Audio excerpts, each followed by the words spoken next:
Offer valid on standard browsers, U.S. only. When I heard about Date My Age, I thought, really? But there I was in my empty, quiet house, my laptop on the kitchen counter, and I typed in my name. Looking for a man between the ages of 40 to 60? Sure, why not? Date My Age is different. With verified profiles, you can feel safe and secure to explore meaningful connections with interesting and mature singles. Date My Age made it really easy. I could join and view online profiles for free. All of a sudden, my empty house wasn't so quiet anymore. I got so much attention, it just made me feel seen and alive. Date My Age helped me start a totally new chapter in my life. Find a friend, a lover, a partner at Date My Age. Get 60% off when you join at datemyage.com today. That's datemyage.com to connect with thousands of singles worldwide. datemyage.com.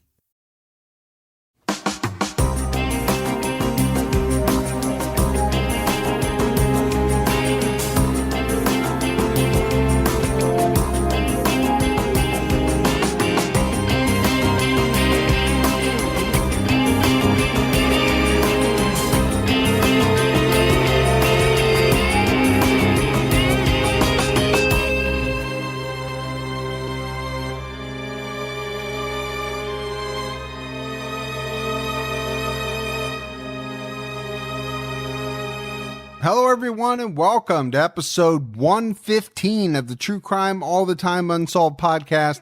I'm Mike Ferguson, and with me, as always, is my partner in true crime, Mike Gibson. Gibby, how are you? What's that happen on? I'm doing great. Are you doing great? I am doing great, although it has been a very busy week. It has been a busy week. As I talked about on the True Crime All the Time episode, my 18-year-old daughter graduated from high school. Yeah. And then the same week, she had her tonsils out, so we're dealing with that. We have her graduation party coming up in a couple of weeks. It's we have Crime Con the week after that. We do. It's about 3 weeks or so of us being extremely busy. Nonstop. I'm super busy, and then by extension, you're busy too. Yeah, I'm busy. And then you have to work around my schedule too. And then I got my day job. Oh, yeah, not to mention that. You have a day job too. Right, that little thing going on. So we have some new Patreon supporters. Okay. Let's give some shout outs to Lita Corhonen. Oh, cojones. Did you say Corhonas? You mean cojones? Corhonens? Yeah. We had Katrina. Hey, Katrina. Kristen Newman. Hey, Kristen. Gabby. Gabby. Angel Pardue. Ooh, Pardue. Taylor Willard. Hey, Taylor. Libby Green. What's up, Libby? Gabrielle Swain jumped out at our highest level. Gabrielle. Samantha. Hey, Samantha. Taisha Sneed. Hey, Taisha. Daniel Deans. Hey, Daniel. Hannah Cooper. Hannah. Sarah Jones. What's up, Sarah Jones? Tara Vernon. Tara. Amy. Just Amy. Just Amy. Okay. Stephanie Hansen Fisher. Ooh, Hansen Fitchell. Hansen Fitcher. I would say it with a different accent. Theodore Razad. Hey, Theodore. Shaylee Walsh. Shaylee? Mm-hmm. Really? Yep. Mason Parker. Hey, Mason. Kate Pricer. What up, Kate? Katie Dawson. Katie. Jennifer Austin. Hey, Jennifer. And Caitlin Shea. Hey, Caitlin Shea. So a lot of new Patreon support. It's very much appreciated. We do appreciate it. And then if we go back into the vault, Gibbs. Okay. This week we selected Alana Allie Reynolds. Hey, Alana. Been with us a long time Patreon supporter. Sure, appreciate it. We appreciate all the new support, the continued support, and we had some great PayPal support as well. Cool. Michelle Anderson. Hey, Michelle. Jennifer Mosier. Thank you, Jennifer. Ted Perry. What up, Ted? Our buddy Ted Perry. Yeah. And Kira Enright. Hey, Kira. So a lot of people that are great PayPal supporters because they do so every month or, you know, on somewhat of a regular interval. A lot of those PayPal people are on social media with us. And they are. Yeah. And they are. We appreciate it all. All right. Right now on True Crime All the Time, we have an episode out on Eric Smith. Yeah. And, you know, this is one, Gibbs, that I've been wanting to do for quite some time. Eric Smith was a 13-year-old kid who murdered a 4-year-old. Yeah. It's like going back down memory lane, really. Flashback to when that story broke. I remember. Yeah, and I think that's why I wanted to do it. It stuck with me. You know, when you talk about kids who kill, the first kind of picture that pops into my head is that of Eric Smith. I agree. Sitting in the courtroom with, you know, extremely red hair, these big glasses. It's just what I think about. But it's a good episode. Everybody should check that one out.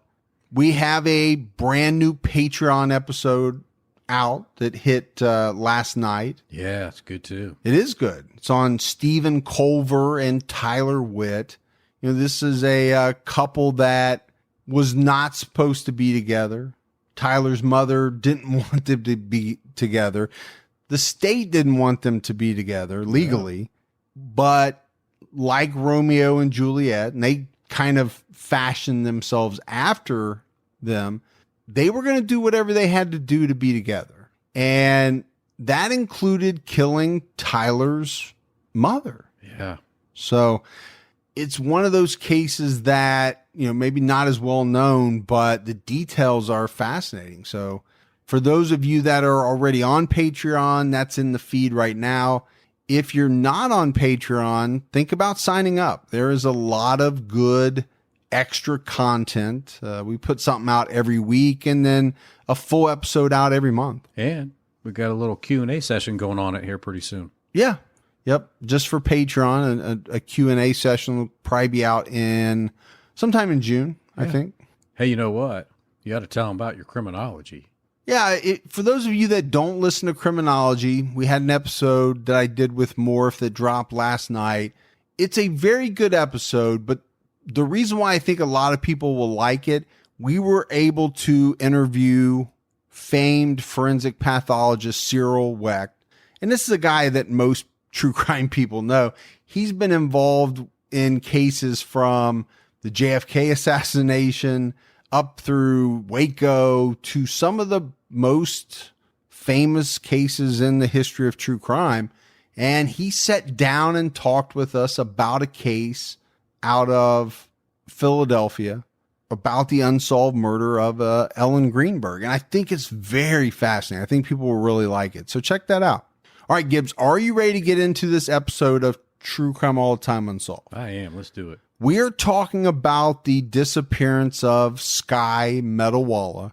Sky Elijah Metalwala was born on September 6, 2009 in Bellevue, Washington. And at the time of his disappearance, he was only 2 years old. Just a baby. Yeah, pretty much a baby. I mean, he was 2'10", weighed 39 pounds. Sky's dad is a man named Solomon Metalwala. He was from Pakistan. And Sky's mother is Julia Burikova. She's from Russia. So that's kind of a cool heritage. And a lot of people probably wonder, you know, where does that name Metalwala come from? Right. Well, it comes from Pakistan. Pakistan.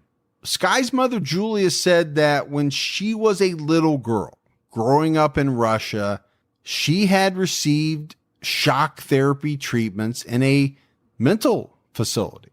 In Russia, they don't mess around. They don't mess around. Now, she had a rough childhood, right? She said her parents would beat her as a child.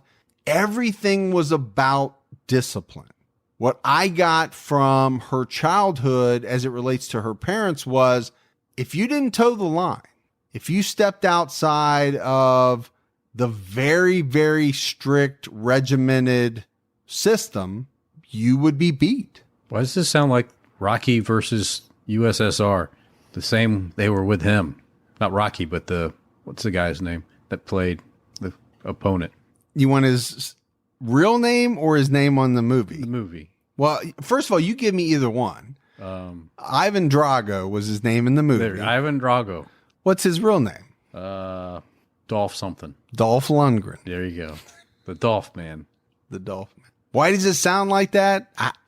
I don't know, because maybe part of it's true. She's saying this. I think it happened to her. Yeah.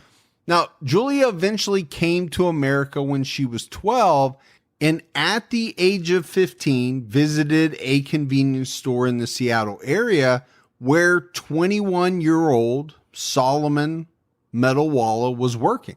And the pair hit it off. Solomon asked her out to a party in 1997, and from here on, they began dating. So, when we started this podcast, we were just talking about our Patreon only episode. It's kind of similar gap there, isn't it?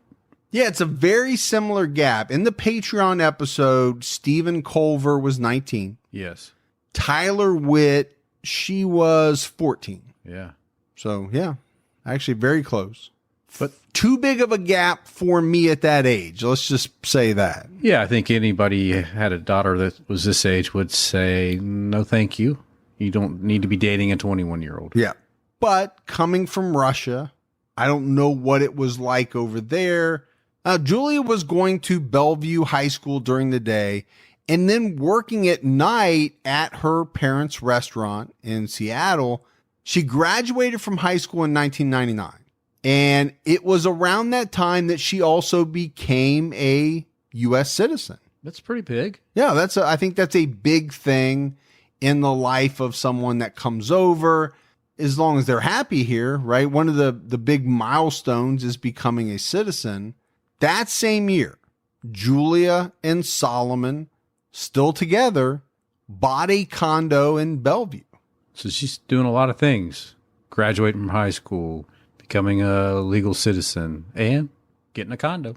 Getting a condo with what I assume is now a, Gibbs? 25-ish year old man. Yeah. So, my daughter just graduated from high school. If she next week bought a condo with a 25-year-old man, there's a problem. Yeah, there's going to be a problem for someone. Yeah. I think Gibbs, get your shovel, start digging the hole. Hey, what chapter in the book do I look at for this? That's chapter 7, man. Okay, chapter 7. Page 140. I don't think I'll need it, but just in case. Julia told her friends that Solomon was really controlling. He isolated her, which made her extremely dependent on him. But even so, they got married in 2003 at Julia's mom's home. One of the reasons that Julia said that they got married was to keep Solomon from being deported. Interesting dynamics here. It is. We're starting off on what I would say is a little bit of a rocky footing. Yeah. This is not sail away into the sunset type of stuff we're talking about. And I'm not surprised that an older man dating a much younger woman and that age gap, in the teens, early 20s, would not be somewhat controlling. So I would agree. Yeah. And you hear that a lot in these type of relationships that ultimately go bad, right? The guy's controlling. He isolated me from my family, from my friends. That's never a good sign. No. It never turns out to be. That will definitely backfire on you at one point. In 2005, they both decided to convert to Christianity in an effort to try to make their marriage work. But by 2007, they were having some pretty serious money problems. The family restaurant that they're both working at, it's not making the money that it used to. Apparently a deli opened up across the street and it cut into their business. And I can see, on these big cities like that, these delis open up and these delis make a lot of money. These delis are the type where they open up early in the morning. They got the breakfast stuff going on. They got the lunch stuff going on for all these crews working. Can I get cream cheese and everything bagel? And then come back later at lunch and get a Reuben? Exactly. That's like a one-stop shop for me. I knew somebody had one on the East Coast, and they said that their grandfather made a killing at it, man. It's a cash business. Sure. So go out and get yourself a deli, man. That's Gibbs' investment advice. Get yourself a deli. And to put a little more stress on them financially, they had their first child, a daughter. In 2008, the big recession hit, which reduced their income as well. Gibbs, you and I lived through that. It was very painful. Very, very painful. In the business that we were in. Yes. But the two of them made what they felt was a smart move. And they bought a home that was for sale for $800,000 in Redmond, Washington. That was a lot less than it was worth, which during that time frame, Yeah. you could get some We seen it. you could get some really good deals. We definitely seen how that worked. The problem is they still owned a condo. They wanted this house, but they hadn't sold their condo. They didn't want to lose or risk losing getting this house. So they rolled the dice. They bought the house without selling the condo first. Yeah, we've all been down that path. We have. It's not the best advice in the world. I will say that from firsthand experience. Yeah. In January of 2009, Julia became pregnant, and a couple of months later, her psychiatrist prescribed her antidepressants. She was stressed. And to be honest with you, Gibbs, Julia had a lot to be stressed over. First off, financially, the couple's not doing well. We mentioned these two homes, the condo and then the $800,000 home. Well, they end up not being able to sell this condo, and they can't afford both of these. Yeah. And so they go into foreclosure. And that's why it's not a good idea to buy the second home without selling the first one first. So they made the decision to move back into the condo. Well, maybe the expenses to be there is a little bit less, and they can play the wait game a little longer there than the big $800,000 McMansion. Yeah, I would agree with you, but both of them are in foreclosure. They're heading to lose both of them if they don't do something. So I think the big thing is that's a lot of stress. That is a lot of stress. Yeah. And it's about this time that Solomon started saying that Julia was making him do some strange things. He said that she made him eat outside. She made him sleep on the floor. She was at a point that the cleanliness of the home was everything to her. I mean, literally, nothing could be out of place. So obsessive compulsive disorder. Very, from what it sounds like, she would vacuum at, strange, odd hours of the night. Solomon said that she had major psychological problems, but he also said she was not taking her prescribed medications. And to top it all off, they were fighting all the time. That's probably something you could discern from the problems they're having. Sure. Yeah. I mean, if she's making you eat outside, imagine having to be, if you had to eat your meals outside and had to sleep on the floor. I cannot imagine it because it wouldn't happen. Well, exactly. There you go. That would not happen in my house. Yeah. But I was thinking even before all that, when you say financial problems, almost always there's going to be some fighting.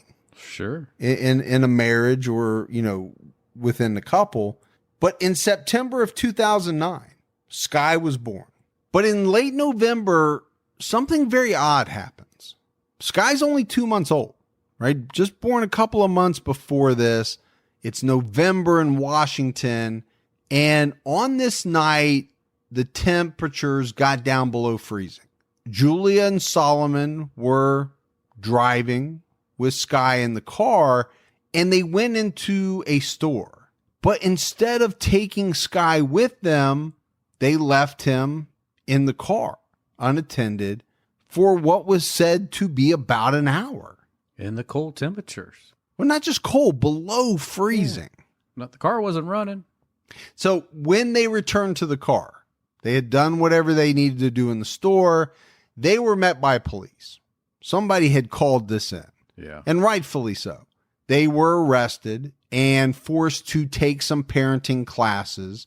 And then after 2 years, if they did all of these things they were supposed to do, the charges would be removed.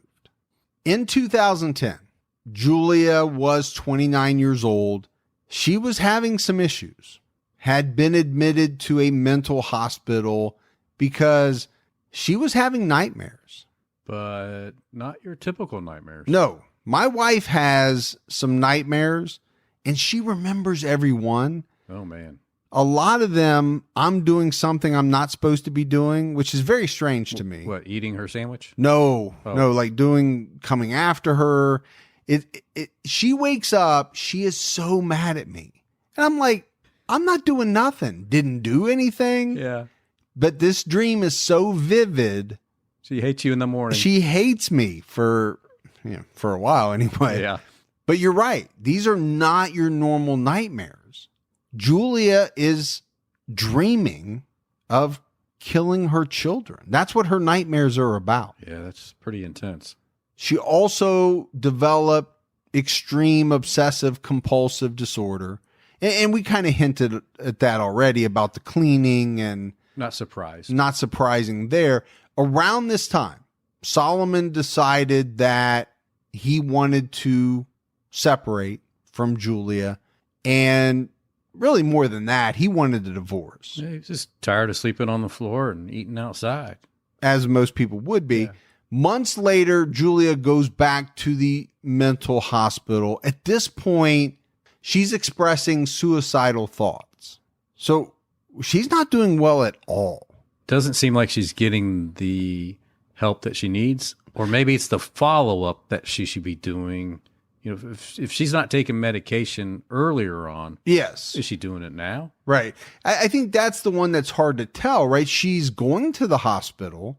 I'm sure they're treating her, but let's say they're giving her medication. If she's not taking the medication, well, it's not going to work. Right. However it is that they're trying to treat her.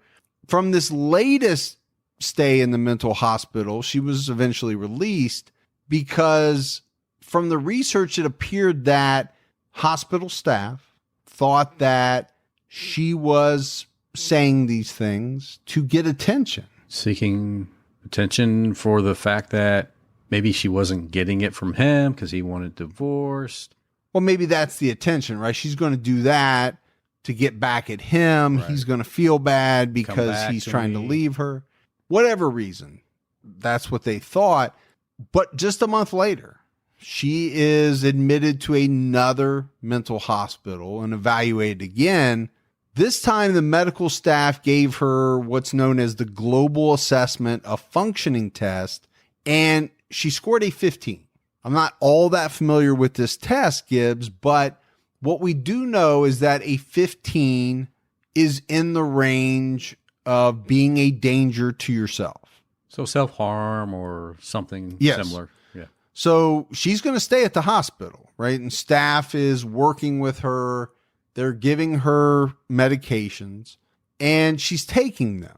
And eventually they give her the test again and her score raised to 40, which was enough for the medical staff to release her to go home. You know, it always makes me concerned when you see somebody admit themselves so frequently to these facilities, but yet still at the end of the day, if it's a week later, whatever is released, you just wonder, again, it comes back to the follow through on what they're doing when they're outside of that facility. Well, I can tell you from Julia's perspective, she did not feel like she was getting the help she needed. I think she felt like they were releasing her too early. They weren't taking her seriously enough. So she got Solomon to take her to the University of Washington Medical Center for advanced treatment. The problem was while she was in there, and she's in there voluntarily, it's not like she's being committed. She hadn't been committed or anything like that. She went voluntarily. Now, while Julia is in the U of W Medical Center for treatment, Solomon took the kids and he moved in with his parents. So eventually Julia gets released. And by this point, the couple separated, but they have 2 kids. So there's going to be some interaction. Of course, yeah. It doesn't go well, any of it. They're fighting all the time. Julia even alleged that Solomon abused her. She told the courts that she was extremely scared of him. From Solomon's perspective, he told the courts that none of this was true. Julia was making things up and that she was very unstable. So it's going to be a he said, she said kind of an environment. It is, but I will say Solomon has some medical records, some evidence to show that Julie has been receiving treatment for a variety of issues. At least he would have that, I would think, or the court could get that. I don't think he could get that. But the other thing that he contended was that her OCD was getting worse and worse. And not only that, but it was keeping her from being able to take care of the children. Yeah, I think both of them were playing kind of dirty. Yes. You know, and who could play the dirtiest to get what they want? Well, and unfortunately, I think that happens quite a bit. I think it probably does. Because when you're in family court, whoever has the best case, which sometimes relies on the most dirt, wins. Right, exactly. And I think in this case, Julie is going to play a pretty big hand to get what she wants. Well, she does that by reporting Solomon to Children's Services, saying that he injured their daughter. So obviously they have to take that very seriously. And during this time, while they're looking into it, Solomon is restricted on his ability to see his children. Eventually, Children's Services would state that Julia's claim was unfounded. But in September of 2010, Julia wins a pretty big court battle. She gets full custody of the children. And like you said, I think she's playing a little rough. She makes the decision that she's not going to allow Solomon to see the children unless he gets a court order. So that's pretty big. You know, if you get full custody and the opposing spouse gets no visitation, wow. Well, at the same time, he's required to pay alimony and child support. It's like a double, triple wow. But can't see his kids. Yeah, Now, and I don't think he has a problem supporting his kids, but he would probably prefer to see them too. I'm sure. Now, granted, we don't know all the facts. We don't know everything that Solomon was doing behind the scenes. We also don't know everything that Julia was doing. In this case, in this part of the case, it's kind of hard to tell who's right, who's wrong, who's embellishing. I think both of them maybe are embellishing a little bit. Yeah. I mean, at the end of the day, you just want the best welfare for the kids. That is true. Now, Julia does offer Solomon a deal. It's that if he allows her to go to Arizona and take the kids, she would relieve him of his financial obligation, both alimony and child support. But this is his kids. Oh, yeah. You know. He's not having it. He refused her deal and said, you know what? I will continue to battle you in court. And it's late October 2011. So really, you know, more than a year later, Julia and Solomon are ordered to appear in court for mediation to work out their issues. It was reported that they came to an agreement. Julia would continue to keep custody, but she would allow Solomon full visitation rights. Which is, you know, clearly acceptable. They agreed to it. And I think, you know. Well, and I think more normal, right? Yeah. Or more what we're used to, Yeah. as I should have said. On November 3rd, Julia called her attorney and said that she was pressured to agree to the visitation and she wanted to cancel the deal they made. She didn't like it. Yeah, that had to be a pretty deep blow to Solomon. Yeah, I think at that point, he was probably satisfied with that outcome, right? He's getting his visitation rights like he wanted, but now she's going to try to go back on that.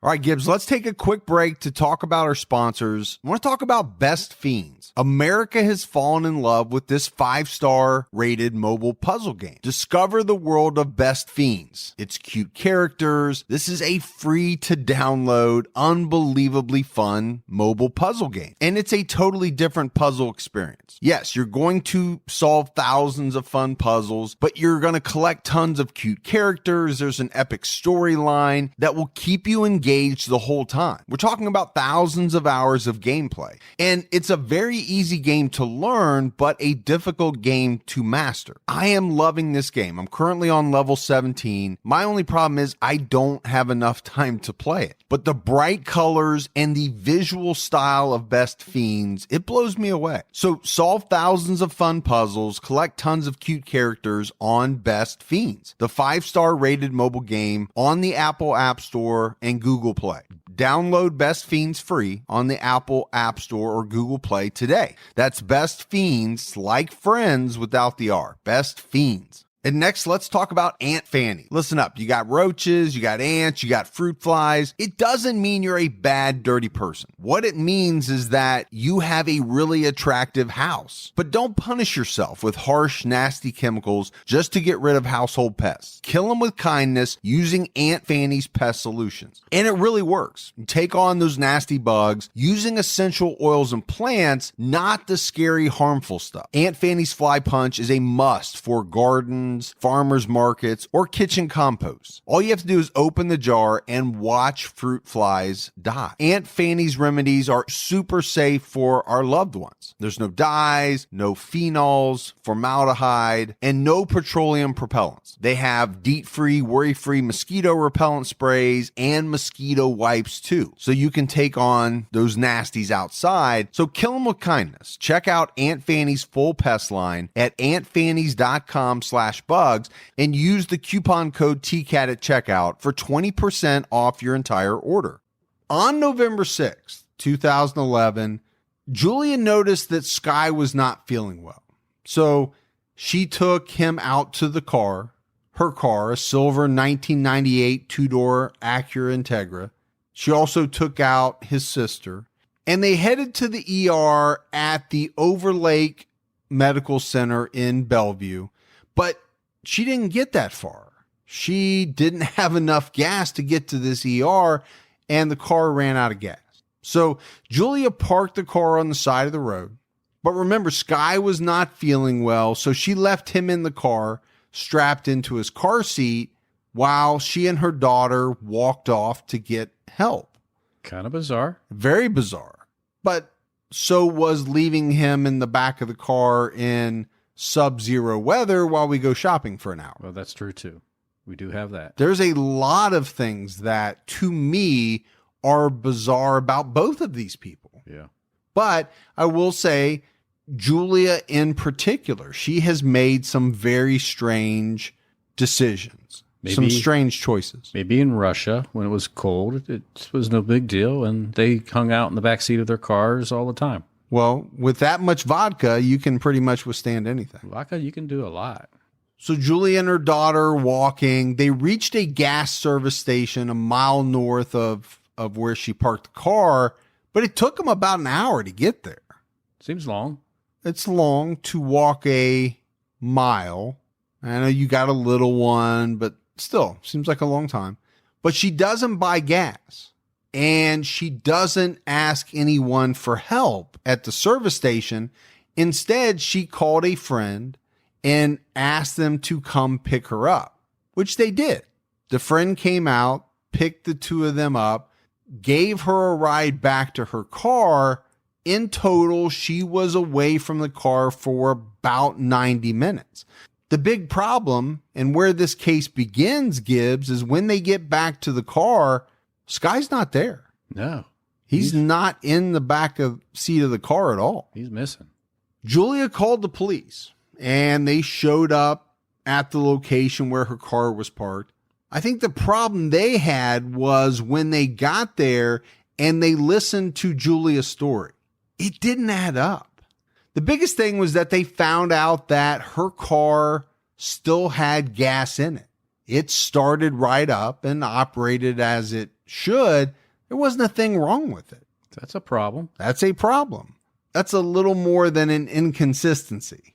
I would classify that as a problem. The detectives also noticed that she was using a similar story from an episode of Law and Order, right? Very famous TV show. A lot of people watch that show. Right.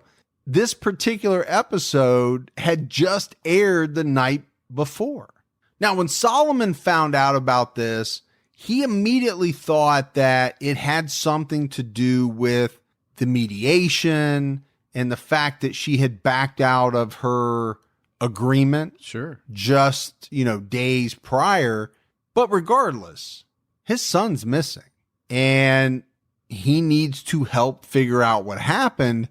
And even with all this going on, with the police saying there's gas in the car, it works. Julia's still adamant. Someone took my kid. Someone took my son. You need to find who took my son. Well, and I guess that's what I should have said it that way. Doesn't matter what Solomon thinks, about this mediation. It really, at this particular point in time, doesn't matter what the police think. The fact remains that a 2-year-old is missing. Right. Whether they think her story's hinky, it doesn't, it's going to matter. But right in that second, the main focus is where's Sky? Sure. And it's like, so we need everybody to cooperate. And Solomon's great. Solomon will cooperate with the police, answer any questions, be up in the forefront, trying to help out. But it's not the same with Julia. I think that is a little bit of issue. Not a little bit, but it's an issue for the police. She's just not willing to cooperate as you think one should at this point. I mean, she'll say, I did everything. I answered all their questions. I helped as best as I could. But the police feel otherwise. Well, and they had some options, right? They could have charged her with child endangerment. Absolutely. But they decided not to, partly because they were hoping that she would be more cooperative with them. She would work with them. And they knew all about her, right? They had run her information. They knew that she had a history of neglect and abuse when it came to her children. Well, you can't leave your kid out in the cold in front of a Target for an hour and not have a record of it. No, they like to keep track of things like that. Yeah, it's kind of important information to know. Yeah. So police pulled together a search party. They're looking for Sky, this 2-year-old. He has dark hair, blue eyes, wearing a green hooded sweatshirt, aqua sweatpants with a black stripe, and white socks. And they set up a fairly large search radius. It was mentioned, Gibbs, that it was about 20 blocks. It's a pretty large zone. Seems like it.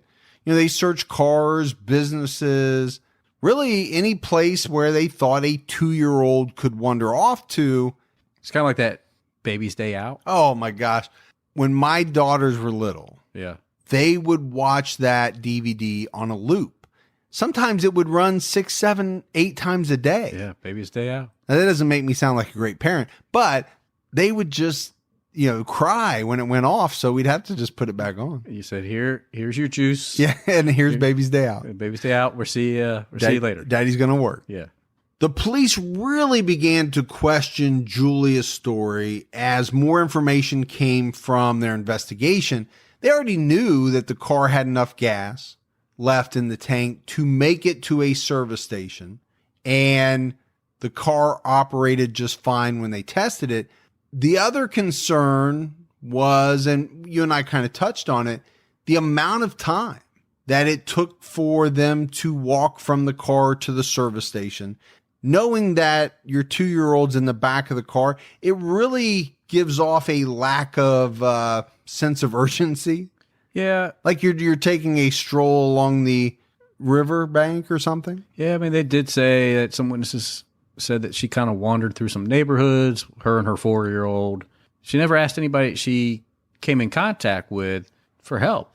I mean, I think if you had a 2-year-old, one, I wouldn't have left the 2-year-old. No. If I'm taking the 4-year-old, why wouldn't I take the 2-year-old? No, yeah, no, exactly.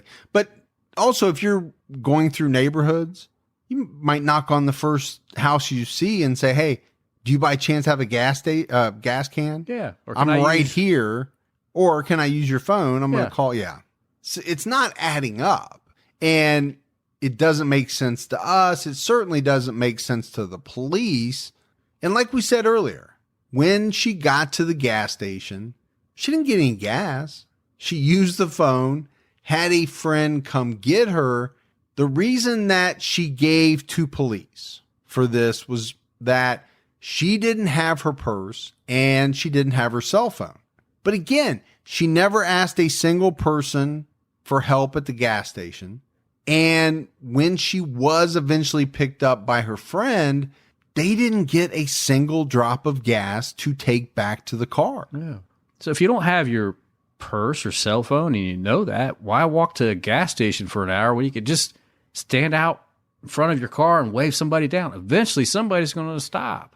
Well, maybe. It won't be me, but it'll be somebody. But at least you're still around your 2-year-old, too. It's that instead of leaving them, have eyes on your kids. That's the thing. And I go back to that. That's the main thing. None of us, not you and I, nor anybody listening to this episode, is going to leave their 2-year-old to go walk an hour. They're just not going to do it. Makes no sense. As police were questioning Julia, they wanted to know certain things. Like, why didn't she lock the car? They also tried to drill down to the facts of what really happened during that time period from leaving the car, going to the gas station, and then getting back to the car. And Julia shocked the police with her response to this one.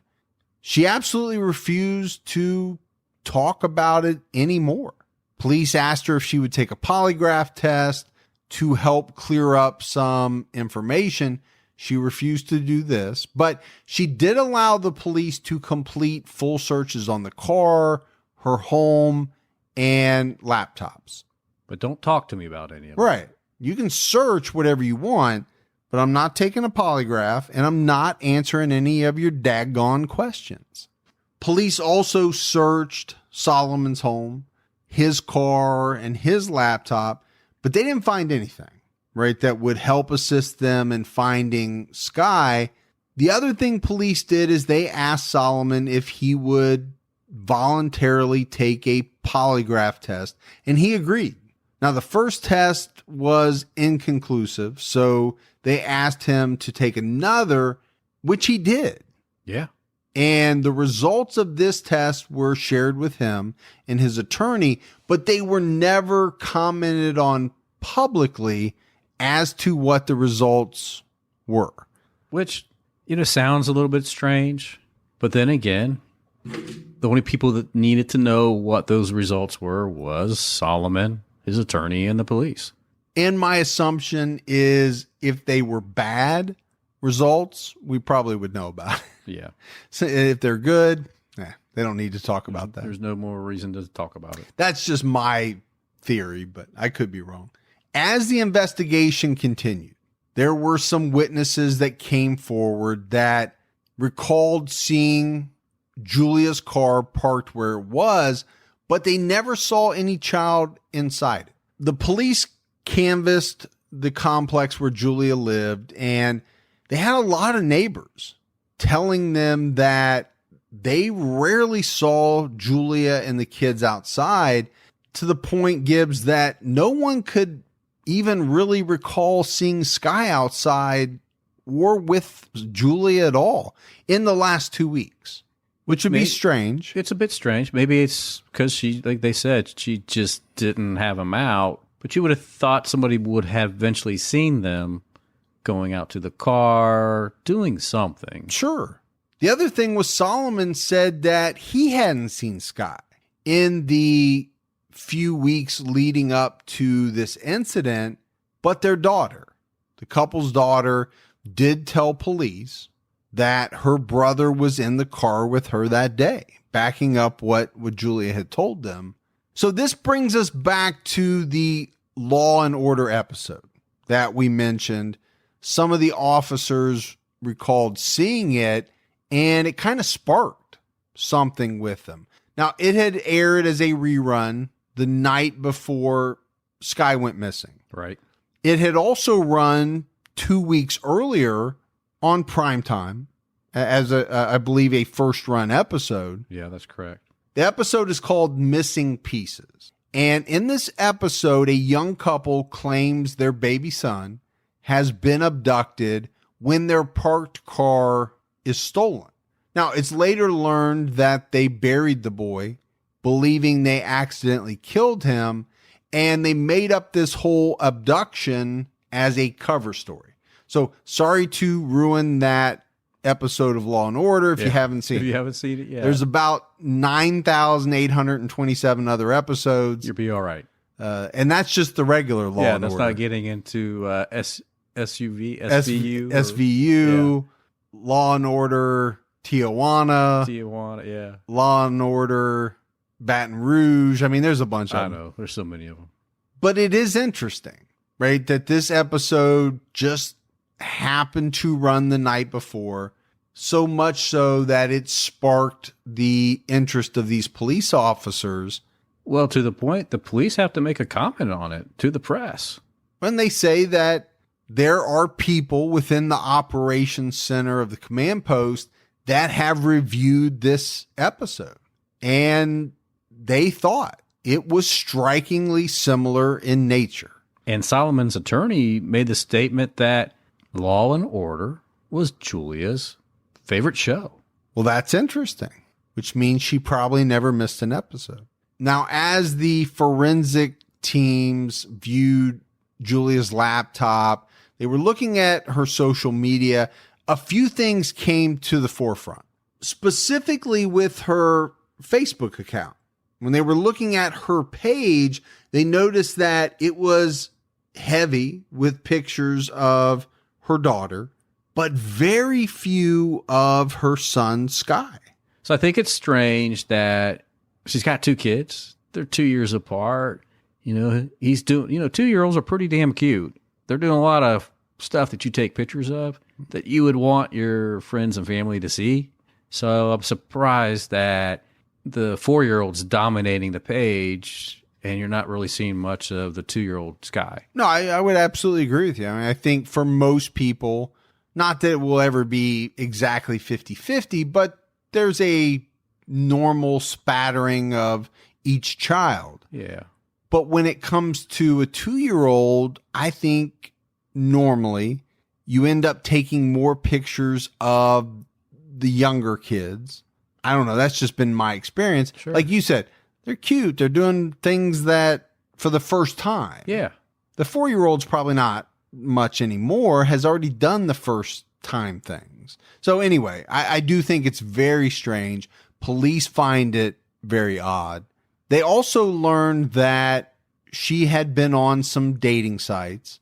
One of the sites, Gibbs, was women seeking sugar daddies. Sugar daddies.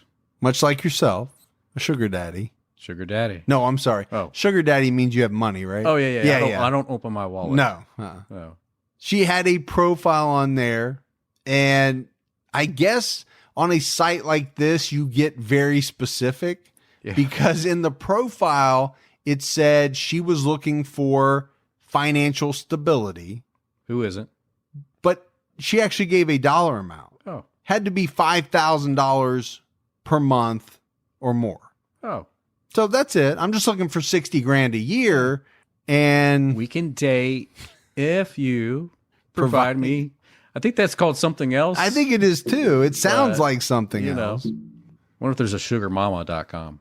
I don't know. Why, you going to check that out after we're done recording? I think there's a lot less sugar mamas than there are sugar daddies. You think? Now all the sugar mamas are going to stop listening to you. No, I don't know. I'm thinking but really, if you think about it, there shouldn't be. There should be more sugar mamas because women live longer. That's true. So I don't know. I don't know. When it comes to sugar daddies, I think of that's sugar babies, the candy. No, there's a sugar daddy too, right? The sugar babies are the little oblong pieces. Oh. The sugar daddy is the thing on the stick, Oh. right? If you say it's on a stick. Yeah. Okay. It's just a big piece of caromal on a stick. Is that what it is? Yeah, isn't that the sugar daddy? I think so. Then the sugar babies come in a little pouch or with a like their tearaway. little round things? Yeah. Yeah. They're not round, but Whatever they are. that's why I said oblong. Oblong. I gotcha. Glad we went They're down shaped that. like little footballs. Glad we went down that tangent. People are like, you guys are dumbasses. Everybody knows what a sugar baby is. Everybody knows what a sugar daddy is. But I have to take time out of this podcast to educate Gibby. To tell Gibbs. Yeah. Now, at a certain point, the police came out to the press and they basically said, you know what? We are investigating Julia because we don't believe her claim is factual. They just didn't believe it, that someone came along and took her baby out of her car. Yeah. Even back up further than that she would even leave the baby for an hour plus. But they're not going to name her a suspect at this point, and they're still not going to charge her with neglect, even though we know they have the right. They're not going to do that. And what came out was there was a very specific reason not to charge Julia with neglect, and it was so that if down the road they found out that she had done something to Sky, it wouldn't hurt their chances at a conviction. So you have to think about it, right? If they charge her with neglect, what does that mean? It means they believe that she left her son in the car, walked to the gas station, came back, and her son was missing. If they later found out that, she murdered Sky or did something to Sky, the defense would use that. Yeah. In a later trial saying, well, how are you now going after her for this when X number of years ago you said that she neglected her child, which meant you believed her. Yeah. So you're willing to charge her for that? At first, I didn't understand. I couldn't understand why they were not charging her with neglect. But once you get into the research and start to figure out that it's really a tactical move, then it makes much more sense. Yeah, I think you're best to wait and see what emerges and go from there. And then I think the other reason that people have talked about for not charging Julia with neglect is, in preparing to go to trial, there are certain things that the prosecution would have to turn over to the defense, things that if they were to charge her with something more serious down the road, again, would hurt their case. Sure. Because they've given up, certain pieces of that early. And that would allow people to lock down their stories and, so on and so on. Now, just a few weeks after Sky's disappearance, ABC News received an email that was allegedly from Julia. And the email said that she had no idea where her boy was. And in this email, she called her ex-husband, Solomon, a sadistic Muslim Pakistani who was not being truthful. She said that per her attorney, she was not going to discuss the case or anything about the day her boy went missing. So this email is interesting. A lot of people, Gibbs, I believe, think this really did come from Julia. There are some people that think that it didn't. It was, sent by someone else. But the police came out and said that if it really was sent from Julia, it could be useful. It could help them down the road in this case. The divorce of Solomon and Julia was official in January 2012. And I think one thing that's important to talk about is their daughter. She was removed from both of their custody and placed with a foster care. This was, right after the time of Sky's disappearance, during the time that their divorce was being finalized. It was a tumultuous time. Sure. And somebody stepped in and made the decision that the best thing for her was to be with a family that wasn't going through so much turmoil. Right. That's a good choice. Now, once the divorce was finalized, Solomon received custody of his daughter. And we don't have the exact reasoning behind the decision to give custody to Solomon, but I think you can make some assumptions. A court could have looked at the fact of Sky's disappearance.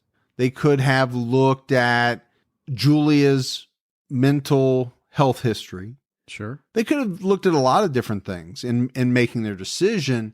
We don't know what it all was, but we know that Solomon ended up with custody. Yeah, he wins custody of actually both kids because at this point Sky's still just missing, right? Yeah. So the makes courts sense. award him custody of both. He just doesn't have Sky because Sky's missing. Yeah. So obviously, even though we don't have the particulars, a court thought he was a better individual to take care of these kids.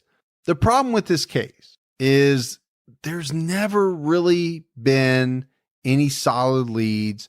There's never been, much in the way of suspects at all outside of the family, right? Police have looked at Julia pretty hard, but other than that, they just really don't have much to go on. And the case went cold, as cases do. But then in 2015, the city got a new chief of police, and he asked Julia to please consider meeting with him. He wanted to sit down. He wanted to discuss this case in an attempt to help find Sky. In the local paper, he's quoted as saying to Julia, "I am convinced you hold the key to finding Sky." But apparently, she was not willing to do this, to talk to him, which to me says a lot when your son is missing. Yeah, I think he would want to cooperate as much as possible. And Solomon does.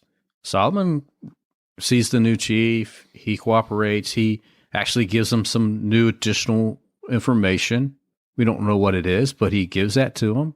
And as he has from day one, Solomon has always been cooperative. You know why? Because he wants to find his son. Yeah. What I can't understand is why Julia doesn't seem to share that same interest. I'm really struggling with it. The police put out an age progression of Sky, so hopefully that might generate some leads. Well, it certainly can't hurt, right? To have an updated age progressed picture of what they believe Sky looks like now, much better than what Sky looked like as a 2-year-old. That's not going to help anybody out in another state, somewhere, who sees somebody. That person's now is not going to look like that 2-year-old Sky. Right. The other thing it tells me, Gibbs, is that they haven't given up, right? They're still trying. They're still doing things. Those are the type of things you want to see. Yeah. So we're talking 2015 timeframe. Julia remarried and had a third child with her new husband, who apparently was a convicted felon. So again, we're on to excellent decision making. Yeah. It was reported that Children's Services tried to step in and remove that child as soon as it was born.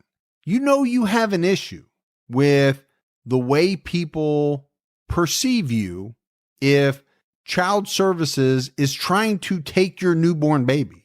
And they did this because Children's Services received a call from a worker saying that Julia was acting kind of strange with her newborn while she was in the hospital. Strange enough that it had to alarm somebody. Must have been pretty strange for a worker at the hospital to call Children's Services. Now, to add on to that, her new husband had a child removed from his custody years earlier when he lived in Florida. So there's some bizarre history going on here, right? I mean, there's convicted felon. There's bizarre history, but then they make their own bizarre history together, right? Julia and her new husband, she calls the police on him multiple times very early on in this marriage for assault, alleged assault. Yeah. Julia even allegedly claimed that she put her new husband's name on the birth certificate, but there was no guarantee it was his. According to her, it could have been a number of people's child. So she wasn't sure who the daddy was. No. And there's only one way that happens, Gibbs. Yeah. That means you're out and about. Saturday night. Why not Friday night? And Sunday. What do you Monday, think? Kids only Tuesday? get conceived on Saturday nights? Kind of strange conception ideas do you have? I don't know. But we're still in 2015, and there are still no answers about where Sky is or what happened to him. And I think one thing's for certain, police felt very strongly, as do most of the people that look into this case, that, you know, this little boy didn't just get out of the car by himself and walk away. Yeah, no baby day out here. No, most people don't think that's how it happened. Most people don't think that Julia's story is believable. And this is a case, like some that we do, that has generated a lot of internet buzz, right? Whether it's Reddit, amateur internet sleuths, or just people that have their opinions about this case. Sure. There are people on the internet that believe Julia either gave Sky away to a friend or something happened earlier in the week, something tragic, and it was this kind of strange ruse that she came up with to cover that up. Kind of like the episode from Law and Order. Exactly. Now, what Solomon has said is that he believes his son is alive, living somewhere in Russia with Julia's family. But his attorney later came out and said that she felt Sky was most likely not alive and that it was only Julia that knows what happened to him. She has stated that it's possible Julia neglected Sky and that this neglect somehow led to his death. She added that if by chance something bad happened inside the home, Julia's OCD would have kicked in and she would have cleaned everything up. She would have used bleach. She would have probably gone overboard more than most people would do cleaning something up. But Solomon and his attorney, they have different opinions. You know, he believes that Sky's alive and she believes that he most likely is not. And I don't think a father would give up, right? No. Or a mother. A No. parent would not give up. Nope. Unless you give them some type of concrete evidence, most families, moms and dads and, you know, even grandparents, I believe that they're going to hold on to the hope that their loved one is alive. Yeah. Until you prove otherwise. Absolutely. I mean, this is, And I mean prove. yeah. Not just have a strong suspicion. You're going to have to prove to them. Over 2,500 tips in this case. $2 million to investigate. 14,000 man hours. It's a lot. It is. This case still remains unsolved. And I think it's one of those cases that frustrates people on all sides, right? Many people feel that Julia knows more than what she's saying. And there is a contingent of people that feel like she's telling the truth and her child is missing. Yeah, she just made a bad decision that day. Just a few months ago, the police tried once again to get Julia to talk to them by writing this letter. Miss Buryakova, please contact the Bellevue Police Department to allow us the opportunity to help find your son. We are more than willing to work with you and your attorney to identify a convenient time and location to discuss Sky's disappearance. I am convinced you hold the key to finding Sky. The employees of the Bellevue Police Department will not stop searching for Sky, but I cannot emphasize enough the role you play in successfully locating your little boy. As you know, many people have been impacted by Sky's disappearance, and I know they would all welcome your active participation in this investigation. If you decide to accept this sincere invitation, please contact my office directly. Signed, Bellevue Chief of Police, Steve Milet. But she won't comply. No, so far it has not worked. She's not responded or set up a meeting. And that's really where this case is. Yeah. And at this point, it's probably going to be unsolved unless he was kidnapped. And one day, somehow he comes forward. My big problem with this case lies with Julia. It really does, because I just know how mothers are. Yeah. Mothers will stop at nothing to, number one, protect their children. But if something were to happen, they would stop at nothing to find them, to get them back. And we know that because some of the ones we've covered not too long ago, and I can't remember her name because we do so many, but the victim's mom was so determined to find her kid, and she hasn't yet, but she started a national organization. Sure. Right? Mm-hmm. And she's proactive, and she reaches out to parents that have just lost their child, missing or other, and she's very active, but she's always trying to find the child she lost. And she said she'll never stop. She'll never give up. And I can't imagine a mom that wouldn't do that. So that's why, for me, I have big issue with Julia. I haven't, and it would be any mom. I have an issue with any mom who doesn't appear to be interested in finding their missing child.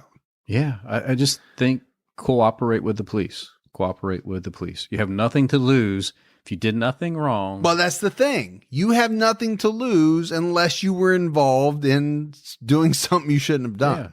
Yeah. And everything that she's doing makes her look like she did. Right. That's the problem, Exactly.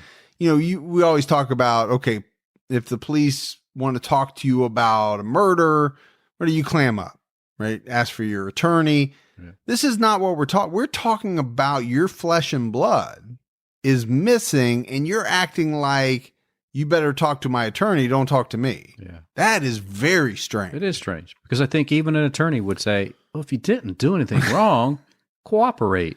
It's your child. They want to help find your child. Yeah. So I don't know, but that is it for the disappearance of Sky Metalwala. I hope one day they find them. It's sad on a number of levels. Feel really bad for Solomon. Absolutely. From all the research. Now, granted, I don't know if the guy was the best husband. I don't know how much of the accusations about that stuff was true. Sure. But from all indications, and most of these come from the police, he has been nothing but cooperative, has tried to help them at every turn. That's what a father, you think, would do. Yeah. But the mother is not living up to, the expectation that we have of what a mother would do. So I'm sure he's frustrated. I'm sure he's very frustrated. The daughter, which is probably, I don't know how old now, but probably frustrated too, because she misses her brother. Yeah. And that's the one thing that I wonder, because she is probably, if my math is correct, she's probably about 12 years old now, right? Sky went missing in 2011. She was around 4 years old. Yep. She should be in the ballpark of 11, 12 years old. She's pretty important to this case in the respect that she backed up Julia's story, saying that her brother was with her in the backseat of that car that night. That's one of the questions I have is, at some point, as she gets older, does she realize that maybe that wasn't true? Yeah. And that's maybe what her mom told her. There's a bunch of different ways that could go. But right. At 4 years old, pretty impressionable. No, I think you are, especially when it comes to your parents. If your parents are telling you something at 4 years old, you think, that's my parents. Yeah. I got to do or say what they say. So, yeah. But I don't know that's the case. It's just one of those things that pops into my head. Makes you wonder.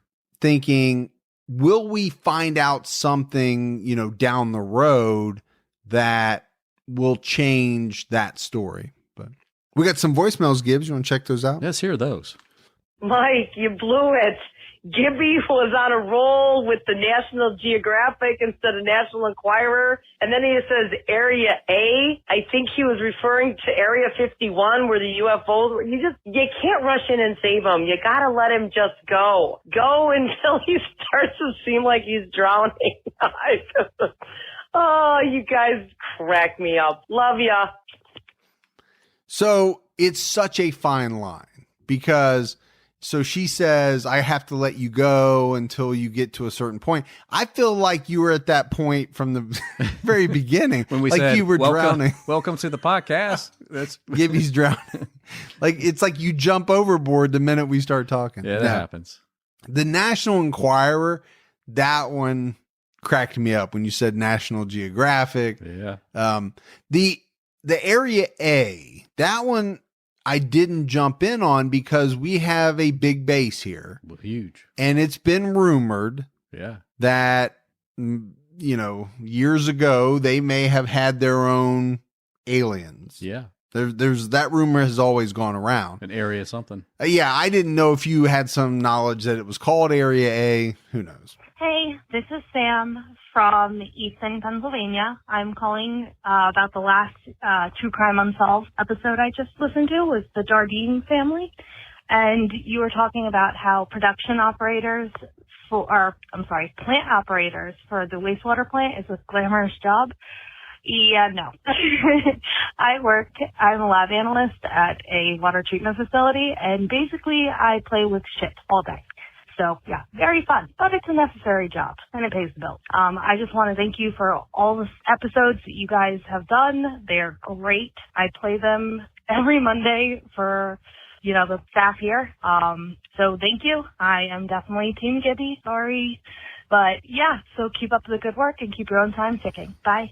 She ain't shitting around, man. No, she ain't shitting around. Now, I don't know did we actually say it was a glamorous job? That doesn't seem like a word that I would have used. Maybe. Yeah, I don't know. It would have been you that would have said that.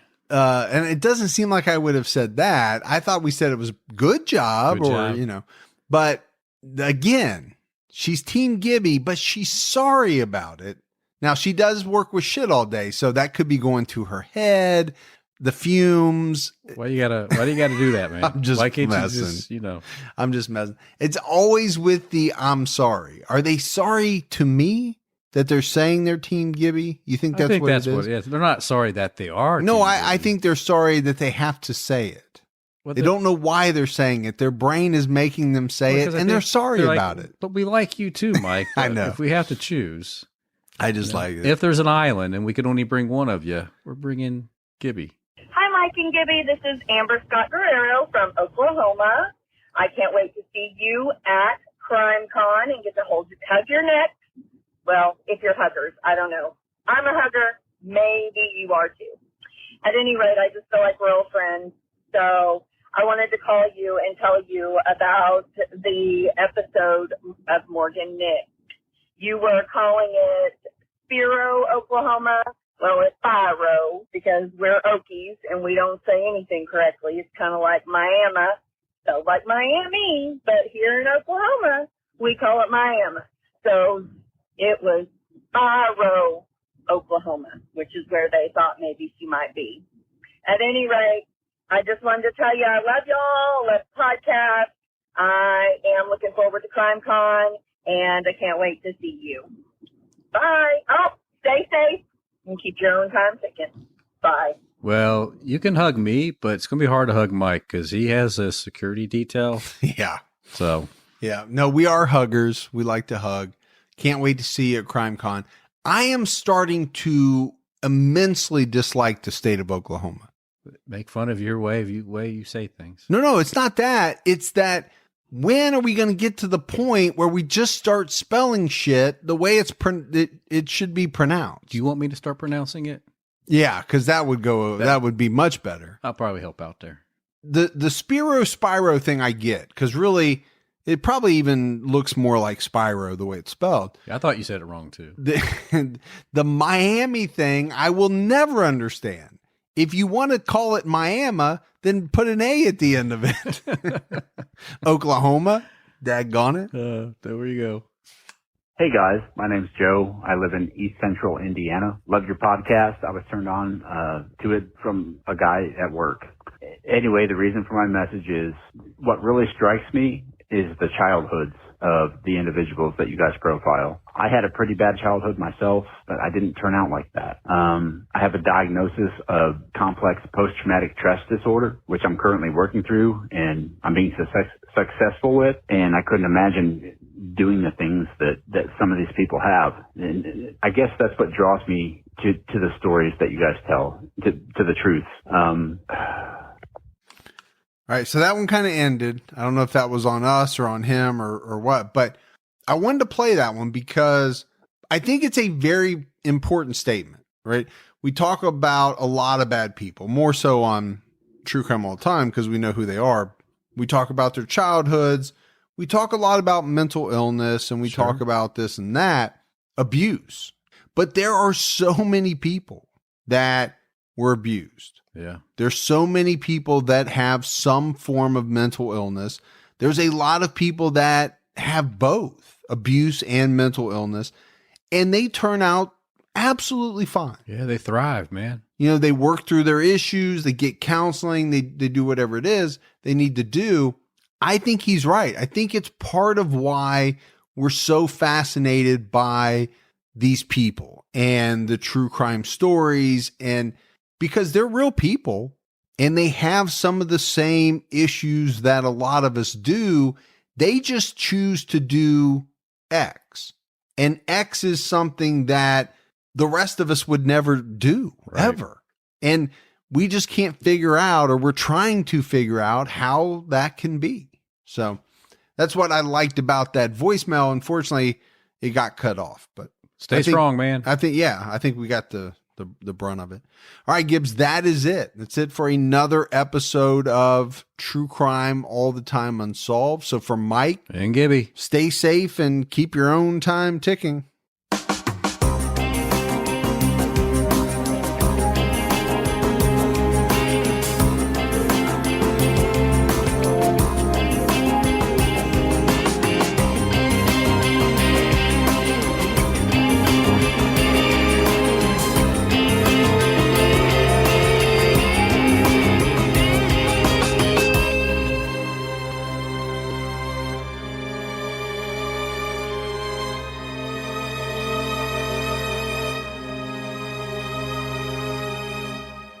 Hey, TCAT folks, don't forget about Aunt Fanny's Pest Control. Keeping nasty pests out of your house doesn't mean that you have to bomb them with a bunch of harsh chemicals. Aunt Fanny's Pest Solutions kill them with kindness, using essential oils and plants, not the scary stuff, safe for people and our furry friends. Use the coupon code TCAT at checkout for 20% off your entire order at auntfannys.com/bugs.